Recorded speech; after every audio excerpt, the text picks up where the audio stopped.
Pavel Isa, ministro de Economía de la República Dominicana. Bienvenido, Pavel. Hacía muchos días que este equipo no se veía contigo aquí, no sé, yo vine por ahí. Eso es cierto. O Lenchi. Eso es cierto, hace tiempo que no venía, muy complacido de estar acá de nuevo. Desde la pandemia, cuando analizábamos un ambiente vidrioso, que todas las teorías que podían construir esperanza parecían difíciles de construir, ¿verdad? Pero ya hoy el gobernador del Banco Central se atreve a decir que la inflación está cediendo, que es la principal causa de ansiedad, por lo menos de los dominicanos, y pienso que de buena parte del mundo. ¿Por qué el gobernador del Banco Central afirma que la inflación comenzó a ceder en República Dominicana? Porque lo primero es que la inflación del mes de julio fue menor a la inflación del mes anterior, y la del mes anterior fue inferior a la del mes anterior. Por lo tanto, la inflación acumulada en los últimos 12 meses, cada vez que tú la calculas, digamos, junio con respecto a junio del año pasado, y julio, digamos, mayo con respecto a mayo del año pasado, junio con respecto a junio, y julio con respecto a julio, o sea, acumulada en ese periodo, la inflación interanual, tú te das cuenta que ya paró, que ya no está en escalada, sino que se estabiliza por debajo del 10% y de hecho muestra una muy ligera tendencia a caer. Pero además, creo que está también leyendo el contexto internacional, y el contexto internacional está indicando que por diversas razones, especialmente una, pero hay otras, que el precio del petróleo está cayendo y el precio de varios commodities están cayendo, y por lo tanto la presión inflacionaria es menor. Y el precio del dinero subiendo. Bueno, entonces, pero eso es por lo que está detrás, o una de las razones más importantes que está detrás. Como el precio del dinero está subiendo porque los bancos centrales están apretando las tuercas, están retirando dinero de circulación, las tasas de interés están subiendo, las tasas de interés de los bancos centrales están subiendo, y por lo tanto la tasa de interés del mercado está subiendo.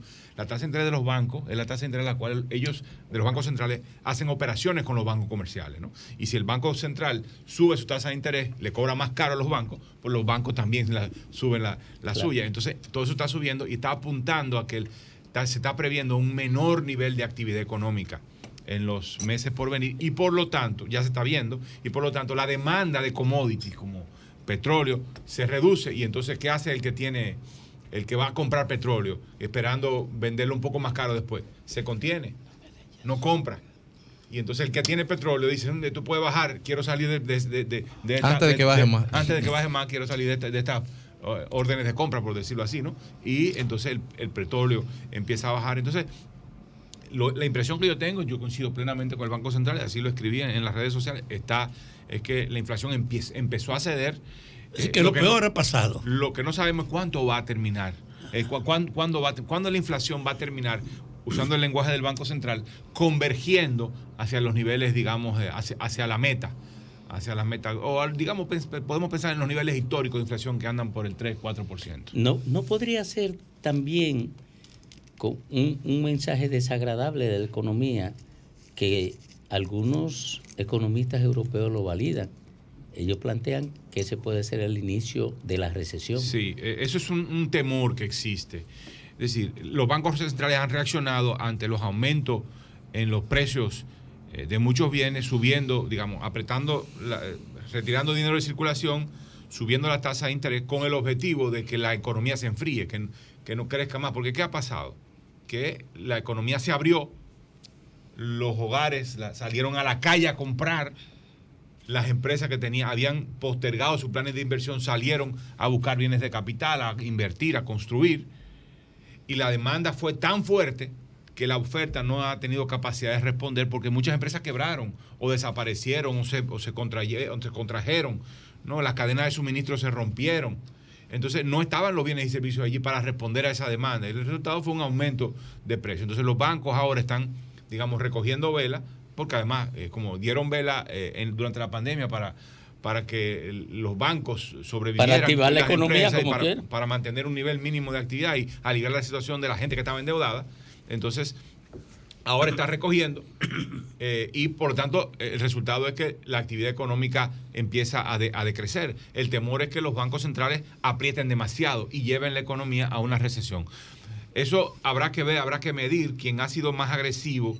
O sea, las economías más desarrolladas no han sido las más agresivas. Subiendo las tasas de interés. La más prudente. Han sido de hecho, muchos economistas dicen que la Reserva Federal ha sido lenta en llevar las tasas de interés a donde tenía que llevarlas más tempranamente. Y el Banco Central Europeo ni se diga. O sea, dicen, pero la verdad es que tienen miedo a una recesión.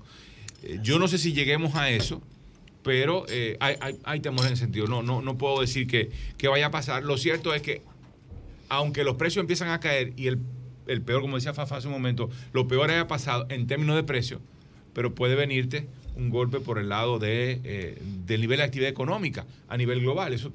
¿Qué significa eso para la República Dominicana? Bueno, si la economía internacional crece menos, si los países ricos, de donde quienes compran nuestros productos y servicios demandan menos porque la gente tiene menos dinero, entonces eso va a significar menos turistas, o menos turistas de lo que esperábamos, menos remesas de las que esperábamos, menor crecimiento y también un crecimiento de las exportaciones más lento. O sea, por algún lado va a venir un costo, ¿no? Lo que ahora pensamos es que el costo de la inflación es demasiado alto, que está erosionando la capacidad de compra de la gente, que los beneficios de la recuperación, porque han habido beneficios muy significativos de la recuperación, ¿sí? Más empleo, más ingresos de los hogares, en parte de esos beneficios se lo está comiendo la inflación. Entonces, la urgencia es parar, la inflación pero puede venir un costo en menores ventas al exterior, por ejemplo, o no quizás menores ventas, pero una menor velocidad de crecimiento de esas ventas al exterior. Y eso tiene efecto en la actividad económica y en el empleo. Ministro, una de las principales críticas que se le hicieron a esta administración en su fase inicial fue la limitada capacidad de ejecución presupuestaria que se estaba dando. Y el año pasado, me parece que en el mes de octubre, por ahí, octubre, julio, se hizo un decreto a través del cual se agilizaron los procesos de ejecución presupuestaria y concretamente en el caso del Ministerio de Obras Públicas, por citar un caso, la subejecución presupuestaria fue en ese momento muy limitada. Tengo entendido, ustedes le dan seguimiento semanal al tema, pero ¿a qué nivel está ahora mismo la ejecución presupuestaria? ¿Qué se está haciendo para seguir optimizando de la perspectiva de que a medida que el Estado pueda ejecutar obras de manera descentralizada en diferentes provincias y para territorios locales puede acelerarse y dinamizarse el tejido productivo? Mira, la situación de la inversión pública ha cambiado dramáticamente del año pasado a esta época. ¿Por qué el año pasado, especialmente en la primera parte del año, la inversión fue tan lenta? Yo creo que hay varios factores que le explican, pero hay dos importantes que yo quiero recordar. Uno, o sea, ¿dónde estuvieron los dos sectores que menor nivel de ejecución lograron? Energía y educación. Y esos dos sectores estaban sometidos a procesos en el caso de energía, estaba sometido a un proceso de reestructuración institucional significativo. Sí, estaban liquidando la CDE, ¿ya? O sea, habían una serie de cambios que impidieron que la inversión en energía caminar a la velocidad que debió de haber caminado. Y el otro fue educación. ¿Y por qué en educación? Bueno, por todo el problema que había con el Plan Nacional de Edificaciones Escolares, donde habían muchísimas escuelas y aulas cuyos proyectos estaban aprobados, pero que ya los presupuestos de hecho se habían agotado porque no habían contemplado la compra de tierra, y cuando la compraron se fue todo el presupuesto, o cuando compraron la tierra y además hicieron la remoción de tierra, o sea, para sentar las bases, el acondicionamiento, se había acabado también el presupuesto. O sea, muchos problemas y nudos legales que tenía también la inversión en educación. Esos dos elementos explicaron de manera importante la poca ejecución en la primera parte del año. También ha habido otros problemas. Yo creo que también hay que reconocer el cambio en algunos de los equipos, en algunas de las sectoriales, limitó el aprendizaje de estos equipos, pero además eran equipos que estaban tratando de hacer las cosas bien y ejecutar con cuidado y no meter la pata, porque el PLD salió del poder en parte, en buena medida, por un rechazo a sus prácticas discrecionales, por la corrupción que imperó, por el clientelismo y por haberse saltado todas las trancas en muchos de los proyectos de inversión. Entonces, el gobierno ha querido ser muy cauteloso y gastar con cuidado y gastar bien, y eso implica más esfuerzo y lleva más tiempo. Pero todos esos problemas se han ido, digamos, subsanando, se han ido mejorando. En este momento, yo no tengo la cifra muy actualizada, pero yo te diría, la producimos semanalmente, pero a veces no me da tiempo de verla. Yo diría que en este momento tenemos un nivel de ejecución del gasto de inversión de un 35-40% del ejecutado, y probablemente normalmente esta época del año anda por 42%. O sea que la brecha entre lo que normalmente anda y lo que estamos, y el nivel en que estamos, sigue un poco por debajo, pero no mucho. O sea, yo no tendría mucha preocupación en ese sentido. El panorama de inversión ha cambiado dramáticamente en un año, de estar discutiendo problemas, que era lo que había en los proyectos de inversión por todos los trabas y los nudos. Los problemas que ahora lo que estamos viendo es, están avanzando en un tanto por ciento, está en un tanto por ciento. O sea, muy significativo los progresos en ese sentido. Y lo que resta del año, el año que viene, veremos mucho más obras terminadas. Debo decir que muchas obras terminadas a nivel local, a nivel territorial, muchas pequeñas obras. La Comisión para el Desarrollo Provincial, el INAPA, el Ministerio de la Vivienda con muchos proyectos, con proyectos habitacionales o de reconstrucción de vivienda. O sea, la inversión se está moviendo de los grandes proyectos a pequeños proyectos que dan más calidad de vida a la gente, que tienen impacto directo en la calidad de vida. No significa que los grandes no lo tengan, pero digamos es más indirecto. Y más rápido. Y además se pueden ejecutar más rápidamente. Entonces estamos viendo un cambio muy significativo en ese sentido y positivo. Hemos visto en la política dominicana que en medio de una tendencia de mucho temor en todo que se agravara la situación por el problema de la guerra con Ucrania junto con el virus, la tendencia era de temor y de incertidumbre. Y hay un viraje. El acuerdo incluso entre Ucrania y Rusia que diligenció Turquía para que se abriera la puerta de la exportación. La misma presión hasta de Estados Unidos sobre los generadores de petróleo para que se incrementara, son en cierta medida como una expectativa que ha ido venciendo el miedo que esto se iba a agravar. Porque el hecho de que el trigo retenido pueda salir y que el combustible baje, son dos factores que tienen una profunda repercusión. Ahora, en esa incertidumbre general, los dominicanos teníamos una ventaja. Aquí se avanzó con el problema del virus en forma tal que nosotros resurgimos como la única referencia para el turismo. Aquí se podía venir sin miedo a contaminarse. Y en cierta medida, esa realidad ha transformado la estructura dominicana, porque ahora el turismo es el eje del desarrollo nacional. Y la velocidad de crecimiento del empleo es particularmente elevada en el este. Acabamos de sacar el informe, estamos sacando un informe en ese sentido sobre datos regionales, y el empleo en el este se dispara, o sea, crece muchísimo en los últimos meses. Y es gracias al impacto del turismo. Y es gracias a la recuperación del turismo. Sí. Y la política de inversión pública es el otro factor. Porque este gobierno, a pesar de la situación, ha incrementado en una forma diversa las inversiones, activando producciones y construcciones. Y es un factor de cierto equilibrio que ahora pinta que puede contener y debilitar el miedo de que esto caminaba una situación. Aquí caminaba una cierta estabilidad. Mira, lo que pasó el año pasado fue un disparo de la inversión privada que ayudó a compensar en la primera mitad del año la lentitud en la inversión pública. Ahora lo que está pasando, lo que tú dices, Fafa, que la inversión privada no puede seguir creciendo de forma indefinida. Aumentándole los costos. Y menos con la subida del costo. Pero además que lo determina el mercado. Entonces, ¿qué es lo que ha hecho? Es la inversión pública la que está un poco reemplazando y jugando un rol más activo, el rol que normalmente juega. O sea, la inversión pública está recuperando ese rol en un contexto, debo decir, de mayores precios, ciertamente, pero eso genera dificultades porque hay que reequilibrar los proyectos de inversión pública. Y eso es todo un esfuerzo que hay que hacer para volver a calcular, porque el que tiene un contrato por 4 millones y resulta que los costos se le dispararon y ahora cuesta 6 millones, nos ubica y dice, no, yo no puedo hacer nada, me tienen que reequilibrar. Entonces hay que meterse en un proceso, la entidad que está construyendo, que está contratando, tiene que meterse en un proceso para hacer el reequilibrio económico, aprobarlo, que se lo apruebe Contraloría, todo un proceso. Eso también ralentiza y aún así la inversión pública va a un ritmo razonablemente bueno. Fabel, dos cositas así para nos ayuda a entenderla mejor. Una, ya sabemos del anuncio que hizo el gobernador del Banco Central en el sentido de que la economía comienza a verse un poco mejor. ¿Eso cómo se puede traducir en la cotidianidad de la gente? Porque en términos de precio nada ha cambiado aparentemente. Entonces, me gustaría que tú nos digas cómo eso se ve, cómo lo come o cómo se come. Y la segunda cosa, me gustaría que ampliara un poquito más, dado que sé que tiene otras perspectivas teóricas del tema nacional e internacional. Eso de que ya llegamos a la parte más difícil. ¿Cómo fue que dijiste, Fafa? Que ya entramos a una fase en que ya, superada esta etapa de calamidad.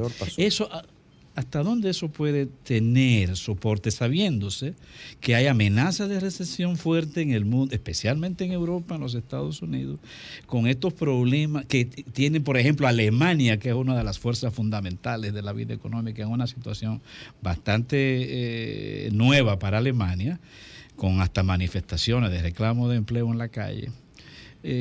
¿Cómo podríamos pensar que ya llegamos al punto más difícil, que ya lo superamos? Bien. 3 o 4 ideas sobre eso. Primero, no es que los precios van a bajar. Claro que no. Es que van a subir a un ritmo menor y van a terminar subiendo a un ritmo normal. Esa es la primera idea. Es decir, ahora están subiendo a un ritmo de 9,5% por año. 9.5. O sea que cada mes los precios aumentan Casi como un entre 1%. y 1%. Ese ha sido el ritmo. Entre 0.5 y 1% todos los meses con respecto al mes anterior. Ahora va a venir un periodo en el cual va a aumentar a un menor ritmo. O sea que no es que los precios van a bajar y todos vamos a estar felices y contentos. No, tendría que haber, para que haya deflación, es decir, que caigan los precios promedio en la economía, el petróleo tendría que derrumbarse.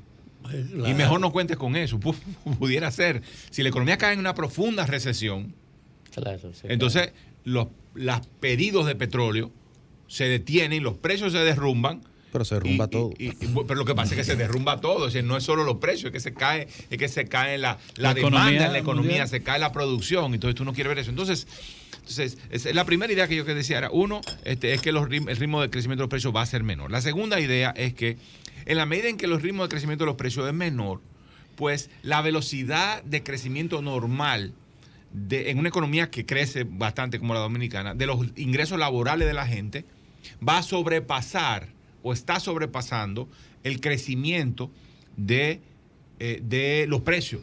Entonces el ingreso real de los hogares se aumenta, porque digamos, si habían 3 personas que estaban trabajando en el hogar, 2 personas que estaban trabajando en el hogar, y había una tercera que estaba buscando empleo, y no lo encontraba, pero la economía siguió creciendo, de repente esa tercera persona encuentra empleo. Aunque la inflación esté más alta, al esa tercera persona encontrar empleo, o a la segunda lograr hacer más negocios y vender más, ¿no? Genera un aumento en el ingreso del hogar. Entonces, los precios, si bien siguen aumentando, los ingresos de los hogares crecen más y por lo tanto el ingreso real de los hogares crece más. El problema de esto, entonces aquí viene la tercera idea, es, bueno, está bien, los precios, digamos, no están volviendo, o la inflación está volviendo a su nivel normal. Pero ¿qué pasa con el empleo? Está haciéndose a costa de menor actividad económica y menor empleo. Entonces, ¿cuál es el balance entre estos dos elementos? Lo que yo esperaría que pasara es que ese balance fuera positivo para los hogares, positivo para la gente, es decir, que la inflación baje y aunque el nivel de actividad económica sea menor al que esperábamos, que siga siendo lo suficientemente elevado como para generar un ingreso en los hogares que compense la inflación misma. Entonces, al final, digamos a lo largo de los meses, el efecto termine siendo positivo. Esa combinación de menor inflación con un crecimiento de la economía y un crecimiento de los empleos. Ministro, 2 preguntas breves. ¿Cuáles son las grandes prioridades del ministerio desde el punto de vista de la llevanza, de la ejecución y de la gestión y también de la planificación legislativa? Porque tenemos una ley de agua, una ley de ordenamiento territorial que no dimensionamos en su justa dimensión, valga la redundancia. Eso por un lado. ¿Cuáles son sus grandes prioridades de su gestión? Y siendo el Ministerio de Economía el coordinador o director, no me recuerdo, del Gabinete del Agua, y viendo todo este tema de sequía planetaria que hay, y sobre la mesa el trabajo que se hizo en el ministerio del plan 2022-2036, que dice que hay que construir 8 o 9 presas en los próximos 12, 13 años, cuáles son las prioridades, con 2 presas, por ejemplo, como la de Dos Bocas en Santiago Rodríguez, cuestionada, o la Placeta en Jánico, cuestionada también. Mira, yo diría que hay el Ministerio tiene 3 grandes prioridades. Una es fortalecer la planificación. Y cuando se dice eso, a veces como que parece como un poco abstracto.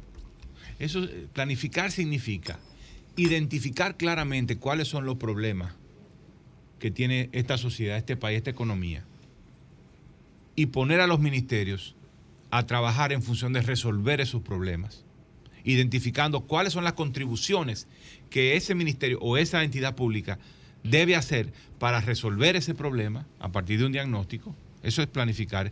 Identificar, digamos, cuáles son los procesos necesarios para que esa institución produzca lo que tiene que producir y cuáles son los recursos que necesita. Y una vez se pone en marcha eso y se ven los resultados, si no funcionó, hay que revisar de nuevo y decir que algo no está bien. Y si funcionó, bueno, reforzar la marcha y poner la inversión pública al servicio de ese plan. Esa es la planificación. Y eso es lo que hace que las cosas queden bien. Porque si usted no se planifica, va a quedar mal. Yo digo con mucha frecuencia, lo que no se hace, lo que no se planifica queda mal, y si queda bien es una chepa. Sí. Entonces, no, tiene que hacerlo ordenadamente. La política pública no se hace a lo loco. Se plantea claramente cuál es el objetivo y se te plantea cómo enfrentar ese problema y se hace de manera ordenada. Y eso tiene que hacerse de forma articulada. Usted no va a resolver el problema de educación si no se resuelve el problema del ingreso de los hogares más pobres, ¿no? Por ejemplo, o no puede resolver el problema del medio ambiente, ¿no? Si no enfrenta el tema educativo al mismo. O sea, tiene que ser de forma articulada, integral. Y eso es un desafío porque en este país y en muchos otros tenemos la costumbre de ver los problemas de manera segmentada y las entidades públicas tienden a ver lo suyo y no al otro ministro lado. Es un dios. Entonces, no, así no, tiene que ser de manera articulada. Y en eso estamos haciendo avances significativos. Primera meta, hacer que la planificación funcione. Y eso es lo que le da calidad a la política pública. ¿Ya? Eso es un gran tema. El otro gran tema es el que acaba de señalar Federico, el tema del ordenamiento territorial. Esa es la segunda gran meta que tenemos en el ministerio. Este país ha crecido de una manera muy significativa, con mucha exclusión, pero lo ha hecho muy desordenadamente y eso se ve claramente reflejado en el territorio, en nuestras calles, en nuestras carreteras. Estamos tomando tierra agrícola para construir residenciales, ¿no? Estamos cultivando en las laderas de las montañas, estamos ocupando los lechos de los ríos o los cauces de los ríos. Y hasta las orillas de las carreteras. Entonces, ha sido realmente caótico, ¿no? Y tenemos que ordenar, porque cuando ordenamos las cosas y se cumplen las normativas, y tenemos que desarrollar las normativas porque no las tenemos, entonces la calidad de vida aumenta. Entonces ese es el otro gran reto. Y eso significa que el gobierno central oriente, no es que lo determina, orienta ese proceso de ordenar el territorio y de hacer que los gobiernos locales tengan la capacidad de aplicar políticas de uso de suelo, por ejemplo. ¿Ya? Como eso es una de las dimensiones. Esa es la segunda, ese es el segundo. Dije planificación, dije ordenamiento territorial. Y el tercer elemento es, que es mi idea, es tratar de transformar de forma importante la política social en este país. Continuamos con la entrevista del ministro de Economía, Planificación y Desarrollo, que lo despabeliza. Ministro, usted hablaba, pergeñaba de alguna manera objetivos fundamentales del gobierno. ¿Podríamos definir eso como la política de desarrollo básica de este gobierno? El objetivo explícito del gobierno, planteado originalmente en el programa de gobierno y transformado, y un programa de gobierno que se transformó en un plan de Estado a través del Plan Nacional Plurianual del Sector Público, que es el plan de 4 años que están obligados por ley todos los gobiernos a preparar y a aprobar, es que hay que mejorar la calidad de vida de la gente, que es el objetivo fundamental, que durante los últimos 50, 60 años... ¿Cuáles son los ítems que conforman esa declaración? ¿Qué es calidad de vida? Exacto. Bueno, decía que durante los últimos 50, 60 años la economía ha crecido, pero la calidad de vida no ha ido par y paso a esa expansión del ingreso y de la producción de riqueza, porque también mucho la riqueza se había concentrado. Entonces, ¿qué es calidad de vida? Bueno, como ha dicho el exministro muchas veces, calidad de vida es la cotidianidad de la gente. Que tú te levantes y tengas agua, ¿no? Y que tenga energía, que te prenda el abaniquito, ¿no? Y que tú salgas a la calle y tengas un empleo decente, ¿no? Que si tú tienes hijos e hijas o tú mismo quieres educarte, bueno, que tengas servicio educativo de calidad, que haya seguridad pública, ¿no? Y que si te enfrentas, si eres víctima de algún delito, que la justicia haga el esfuerzo de verdad por enfrentar eso, ¿no? Que vivas en un entorno sano, ¿no? Entonces, un hábitat, ¿no? Sano. Entonces, eso es calidad de vida. Entonces, que si quieres salud, haya salud. Exactamente. O que las acciones públicas prevengan que te enfermes y que si te enfermas, pues entres a un servicio de salud decente, ¿no? Entonces, eso es calidad de vida, ¿no? Entonces, el programa de gobierno está estructurado alrededor de eso. Ahora, para lograr todo eso, también hay temas de la calidad del Estado. O sea, para que el Estado logre empujar todo eso, tiene que haber un Estado que funcione, que enfrente la corrupción, que enfrente el clientelismo, que sea más transparente, que tenga una política exterior activa, que procura mejorar la calidad de vida de la gente, aunque parezca alejado de los objetivos, de la calidad de vida. Es decir, lo que hacen los embajadores, embajadoras, cónsules, tiene que tener algún reflejo en calidad de vida de la gente, que la economía crezca y cree empleo, ¿no? Entonces, pero para mejorar calidad de vida, tú tienes, digamos, dos caminos. Hay dos formas de transformar crecimiento en calidad de vida. Un camino es el mercado de trabajo. ¿Qué significa eso? Empleo. Asegurar los ingresos de la gente, mejorar los ingresos. Que la economía crezca y genere los empleos suficientes y que esos empleos sean de suficiente calidad como para que la gente lleve a sus hogares un ingreso digno como resultado de su trabajo. Claro, esa transformación del mercado de trabajo hacia empleos más dignos, más decentes, de más calidad, implica también una transformación de las habilidades, de la construcción de las habilidades de las personas, y tiene que ver con educación, o sea, tiene que ver con oferta y demanda de trabajo. La oferta de fuerza de trabajo es la gente con capacidades, con habilidades, y tiene que ver con la educación, desde la educación inicial hasta la educación universitaria o la educación técnica. Tenemos que transformar significativamente todo el continuo de la educación. Y luego, la otra ala es que las empresas se vayan transformando, que vayan escalando, transformándose tecnológicamente, que las empresas, las micro, empresas precarias, no limitadas, se transformen en pequeñas empresas de más productividad, las pequeñas en medianas, las medianas en grandes, y todas ellas que se vayan cambiando y transformando tecnológicamente y haciéndose más productivas, y por eso puedan pagar mejores salarios.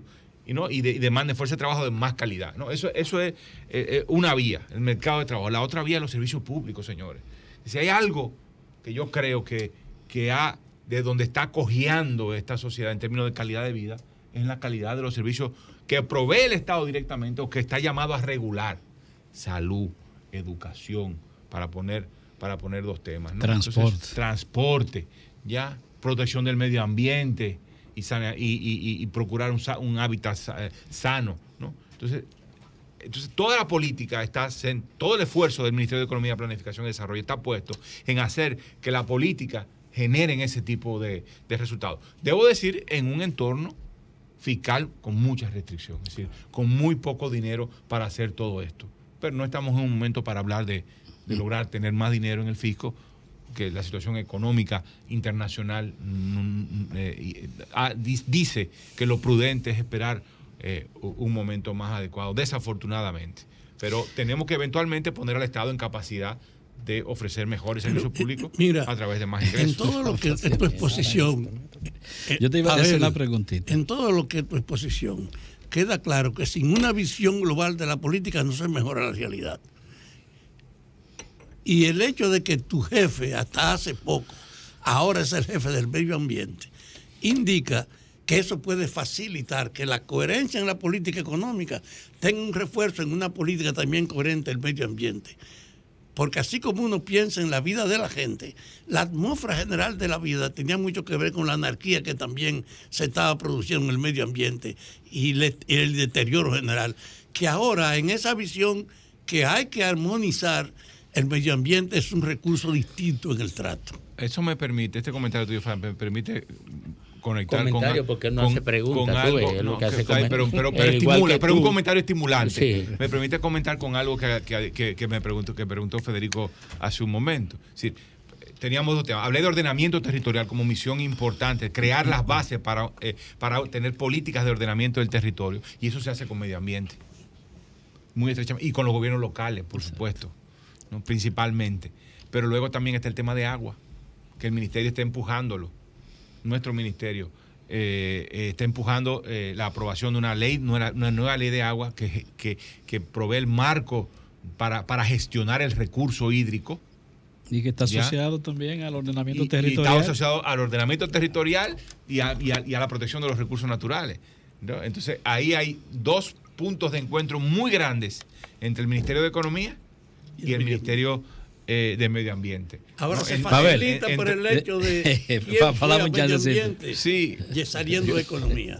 Yo creo que sí, que como venimos, digamos, del mismo grupo, tenemos códigos comunes, eso pero además no solo nosotros, digamos, es un equipo, no son dos personas, estamos hablando de mucha gente que pensamos igual o parecido en estos temas. Pavel, mira, déjame hacerle una preguntita antes de que el tiempo se nos vaya, Fafa, y discúlpame, que lo tenía ahí, se me olvida, tú sabes qué le da. Pavel, hace poco el ministro de Trabajo habló de que era tiempo o prudente o adecuado, no recuerdo textualmente, el aumento salarial en los salarios. Esa fue la partecita que me faltó para responder tu pregunta hace un momento. Entonces, me gustaría saber cuál es tu opinión, tu visión o en qué está el ministerio con eso. Y máxime en un momento en que hemos pasado por muchos escándalos asociados a salarios muy privilegiados y que el pueblo y el país entero ha rechazado. Y la segunda cosa, tu opinión, la tuya, porque sé que no tiene que ver con el ministerio directamente, pero tu opinión en cuanto a lo que tiene que ser, en términos estratégicos, nuevas políticas en el plano económico en República Dominicana. ¿Podemos seguir con la misma plataforma, con la misma visión, con las mismas bases legales? Yo sé que es un tema larguísimo, pero lo puede resumir. Máxime después que hemos hablado tantas cosas asociadas a que hay un después con el COVID, más guerra, más China, más etcétera. Okay, mira, con respecto a los salarios, es un tema que le compete a mis colegas del Ministerio de Trabajo y al Comité Nacional de Salarios. Pero yo diría que eventualmente, pero no sé esa eventualidad cuándo pudiera suceder, habrá que hacer un ajuste de salario porque la velocidad de crecimiento de los precios, por lo menos hasta muy recientemente, así lo indica, porque la capacidad de compra de los hogares se ha estado, digamos, erosionando producto de eso. Entonces, eso es, digamos, deberá ser un componente adicional. Es decir, la reactivación económica hace que la gente encuentre más empleo, que los negocios se muevan más, que la economía esté activa y eso aumenta los ingresos y combate los efectos de la inflación, pero también deberemos considerar en algún momento nuevos ajustes de salario mínimo que ayuden a compensar la situación. No sé cuándo, repito, pudiera hacer eso, es un tema que le compete a otros colegas. Lo otro, bueno, una nueva visión. Mira, yo creo que está muy claro. Yo creo que necesitamos, digamos, dos líneas de trabajo grandes para transformar la economía y la sociedad en los ámbitos económicos y sociales. Uno es el tema de la transformación productiva. O sea, con una economía en donde, digamos, más de la mitad de los empleos son informales y la inmensa mayoría de esos empleos son precarios, de muy bajísima productividad, no hay forma de que el tamaño del pastel crezca lo suficiente como para que todo el mundo tenga un tamaño un pedazo de bizcocho suficientemente bueno como para alimentarse bien. O sea, tenemos que apostar a una transformación de las empresas en este país, del tejido productivo en este país, con políticas de desarrollo productivo. Las abandonamos por mucho tiempo o las pusimos en un segundo plano por mucho tiempo. Después que nos movimos de la sustitución de importaciones y la política de transformación industrial al periodo neoliberal, pues abandonamos la política de desarrollo productivo y los resultados los tenemos ahí. No hemos logrado dar los saltos tecnológicos, los saltos productivos, los saltos industriales, los saltos en la agricultura. Entonces hay que retomar las políticas de desarrollo productivo. ¿Cómo puedes hacer para que la agricultura se transforme de una agricultura precaria, pequeña, pobre, a una agricultura productiva, ¿no? Y luego, ¿cómo puedes hacer que el tejido industrial, que está mayormente compuesto de pequeños talleres de bajísima productividad, se transformen en empresas mucho más productivas? Y así puedes irte por el tema de servicios. Si tú quieres, hasta la minería, hasta en la minería hay pequeñas iniciativas con muy baja productividad, muchísimo alto riesgo laboral. ¿Cómo podemos transformar? Eso es un gran filón de trabajo que al cual hay que entrar, y que el Ministerio de Economía está apostando y empujando para eso. Y luego está el tema de la transformación de la política social completamente. Es decir, tenemos que movernos hacia... Y todo eso con un enfoque de equidad. O sea, porque claro, es crecer cuantitativa y cualitativamente, pero al mismo tiempo que eso implique una redistribución significativa. No solo a través de los mecanismos de impuestos y de redistribución a través del Estado, sino también generando más empleo de calidad, proveyendo servicios públicos de más calidad. O sea, estamos gastando el 4% en educación y del PIB en educación, un cuarto del presupuesto, y las transformaciones en términos de calidad de la educación dejan muchísimo que desear. No digo que los logros han sido cero, no han sido cero, pero la verdad es que están muy lejos de lo que todos esperábamos. Entonces hay que enfrentar eso y transformar recursos en mejores procesos de enseñanza y aprendizaje, ¿ya? Y todo el tema de salud. Con salud, el financiamiento de la salud y la seguridad social. O sea, si hay una entidad, una institución, en términos abstractos, que puede ser profundamente redistributiva, es la seguridad social. Que es el objetivo. Y tenemos una sociedad, sí, una seguridad social con muy poca profundidad, ¿no? Y muy condicionada por el sector financiero. Hablemos con claridad al respecto. Eso hay que irlo transformando, es decir, empujando, ¿no? hacia en otra dirección, para que la seguridad social sirva esencialmente a la gente, y que todos los actores que intermedian y participan sepan que son más que nada un vehículo para generar equidad. Pavel. Gracias, Pavel. Tú estás tocando la necesidad del cambio y el desafío que este gobierno se asuma como tal. Está bien, la propaganda la hace Morita. Gracias, Pavel. Muy amable de tu parte. Gracias por acompañarnos en esta interesantísima entrevista. Síguenos en las redes sociales. Búscanos @Sol1065 FM. Lo mejor de nuestro contenido más cerca de ti. Sol 106.5. Una estación RCC Miria.